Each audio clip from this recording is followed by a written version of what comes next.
All India insurance employees association Madhya Pradesh एवं छत्तीसगढ़ की मध्य क्षेत्रीय इकाई सेंट्रल जोन इंश्योरेंस एप्लायंस की 2 दिवसीय बैठक इंदौर में प्रारंभ हुई।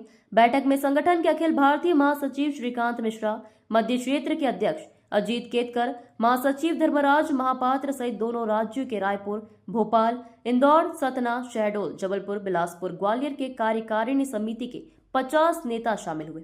बैठक में भारत सरकार के वित्त मंत्रालय के अधीन वित्तीय सेवा विभाग के द्वारा अपने कार्यालय ज्ञापन दिनांक 26 नवंबर 2024 के माध्यम से बीमा अधिनियम 1938, जीवन बीमा निगम अधिनियम 1956 तथा बीमा विनियामक एवं विकास प्राधिकरण अधिनियम 1999 के विभिन्न प्रावधानों में संशोधन के प्रतिकूल प्रभाव पर विस्तार से चर्चा के बाद इसके खिलाफ आंदोलन की रणनीति पर चर्चा की गई। उल्लेखनीय है कि इन प्रस्तावों के विभिन्न पहलुओं पर AIIEA की ओर से DFS वित्त मंत्रालय का वित्तीय सेवा विभाग के सचिव को अपनी आपत्ति दर्ज कराई गई और इन प्रस्तावों को देश हित में वापस लेने की मांग की गई है। नागरिकों के लिए बीमा की पहुंच और सामर्थ्य सुनिश्चित करेंगे। बीमा उद्योग के विस्तार और विकास को बढ़ावा देने और व्यावसायिक प्रक्रियाओं को सुव्यवस्थित करने के लिए लाया गया है। FDI को 100% तक बढ़ाने से न तो भारतीय अर्थव्यवस्था को लाभ होगा और न ही इससे बीमा कराने वाली जनता को कोई लाभ होगा। 74% की मौजूदा FDI सीमा निजी क्षेत्र के विकास और विस्तार में बाधा नहीं है, क्योंकि इसका घरेलू कंपनियों पर विनाशकारी प्रभाव पड़ेगा। उन्होंने कहा कि बीमा क्षेत्र वित्तीय क्षेत्र में एक विशिष्ट, जटिल और विशाल क्षेत्र है। बीमाकर्ताओं को अन्य वित्तीय उत्पादों को वितरित करने की अनुमति देने से बीमाकर्ता अपने संचालन, वितरण और बीमा ग्राहकों की सेवा पर उचित ध्यान देने के अपने मुख्य क्षेत्र से विचलित हो सकते हैं। हमारे देश में कई अन्य वित्तीय संस्थाएं हैं जो बीमा से संबंधित उत्पादों के अलावा अन्य वित्तीय उत्पादों के वितरण के लिए अच्छी है। इसलिए बीमाकर्ताओं को किसी अन्य वित्तीय उत्पाद को वितरित करने की अनुमति नहीं दी गई। ऐसा नहीं करना चाहिए। हाँ, मैं Ajit Ketkar central zone insurance employees का प्रेसिडेंट हूँ और आज हमारी जो बैठक है, जैसे मिश्रा जी ने बताया कि इस बैठक में हम जो बीमा के क्षेत्र में प्रस्तावित परिवर्तन है उसके ऊपर अपना विचार विमर्श कर रहे हैं। और अगर जिस प्रकार से फॉरेन डायरेक्ट इन्वेस्टमेंट 100% किया जाता है या अनेक प्रकार की विसंगतियाँ पाई जाती है, तो आने वाले दिनों में हम जो है 1 घंटे की हड़ताल के माध्यम से इस सरकार के निर्णय का विरोध करेंगे। साथ ही साथ भारतीय जीवन बीमा निगम में नई भर्ती पिछले कई सालों से रुकी हुई है, उसके लिए भी हमारा संगठन प्रयासरत है और हमारी कोशिश है कि प्रबंधन जो हमारी वैकेंसीज खाली है उसको तुरंत भरे। यदि वो भी नहीं भरते हैं तो उसके खिलाफ भी हम जो है हड़ताल के माध्यम से हमारा विरोध प्रदर्शन करेंगे। ये इस मीटिंग का मुख्य उद्देश्य है। आज सेमिनार में कहाँ से लोग आए हैं? आज के सेमिनार में रायपुर, बिलासपुर, भोपाल, ग्वालियर, जबलपुर, सतना, शहडोल, इंदौर, उज्जैन, कन्नौज, खरगोन, यहाँ से लोग आए हैं। क्या एक दिवसीय ये सेमिनार? ये 2 दिवसीय सेमिनार है, 28 और 29 तारीख को। दोनों दिन ये इसी मुद्दे पर चलेगा। कल दोपहर तक चलेगा ये। आपका नाम होता है? मैं अजीत केतकर, इनका संगठन का क्षेत्रीय अध्यक्ष। Thank you sir. ठीक। हमारी समझदारी है कि ये सुधार नहीं है, ये सुधार देश की राष्ट्रीयकृत बीमा उद्योग, देश की अर्थव्यवस्था को बर्बाद करेगी।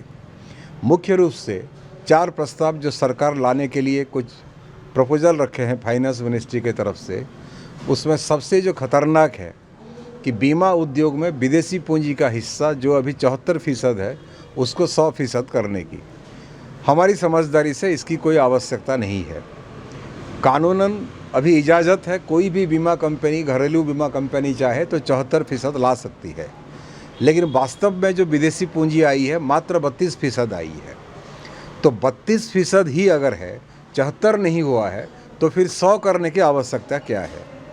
इसका केवल एक ही परिणाम होगा कि 100% अगर बीमा में विदेशी पूंजी लाया जाता है तो निजी क्षेत्र में जो घरेलू सरमाएदार घराने हैं उनको छोड़ करके विदेशी सरमाएदार घराने अपना बीमा कंपनी 100% पूंजी में अगर कारोबार शुरू करेंगे तो हमारे घरेलू बीमा बाजार में एक घोर संकट पैदा होगा।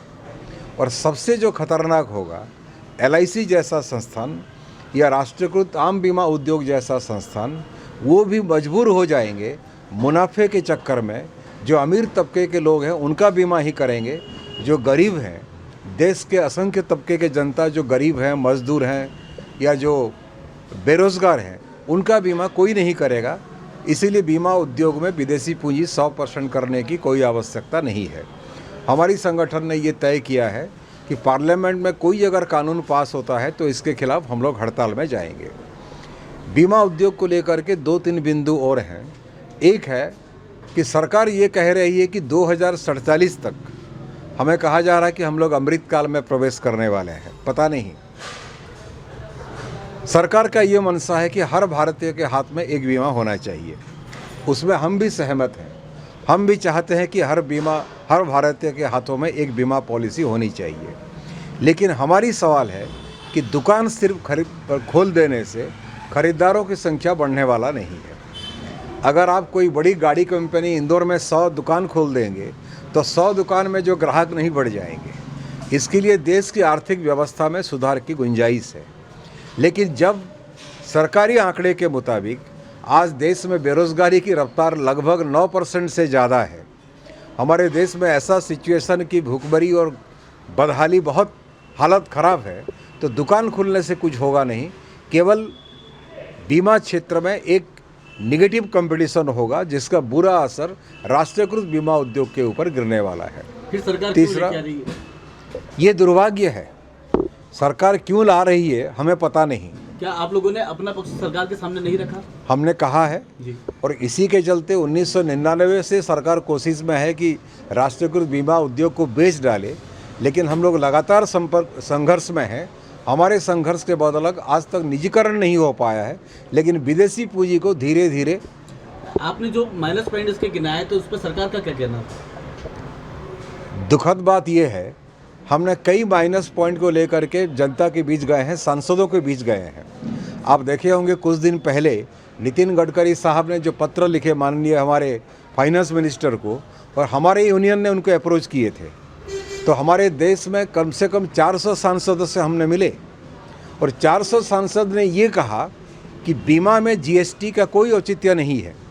कोई आदमी बिना ऑक्सीजन के घुट घुट करके मर रहा है, आप उससे 18% का जीएसटी ले रहे हो। सोने में मात्र 3% का जीएसटी, स्वास्थ्य बीमा में 18% का जीएसटी, हीरा खरीदने के लिए आधा % का जीएसटी, स्वास्थ्य बीमा के लिए 18% का जीएसटी। सांसदों ने एग्री किया, ग्रुप ऑफ मिनिस्टर्स ने रिकमेंडेशन दिया। लेकिन आप जानने की कोशिश कीजिए ये तमाम चीज़ों के बाद फैसला क्यों नहीं हुआ। क्या लगता है आपको कि सरकार का इंटरेस्ट ऐसा क्यों है?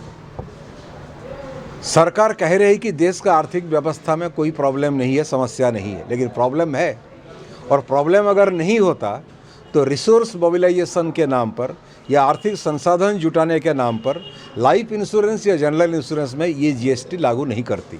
तो कहीं ना कहीं सरकार ये मान रही है कि देश का आर्थिक स्थिति में आर्थिक हालत सही नहीं है। लेकिन हम कह रहे हैं कि मोदी जी के राज में पिछले 10 साल में हमारे जो कॉरपोरेट घराने हैं उनको अगर 16 लाख करोड़ का कर्जा अगर माफ़ी किया जा सकता है, तो फिर लाइफ इंश्योरेंस और जनरल इंश्योरेंस में जीएसटी का जो मामला है उसमें क्यों छूट नहीं दी जा रही है। जब गरीब को अब हम लोग कुछ मांग रहे हैं, सरकार कह रही है कि। इंदौर से ब्यूरो चीफ ML शाह की रिपोर्ट।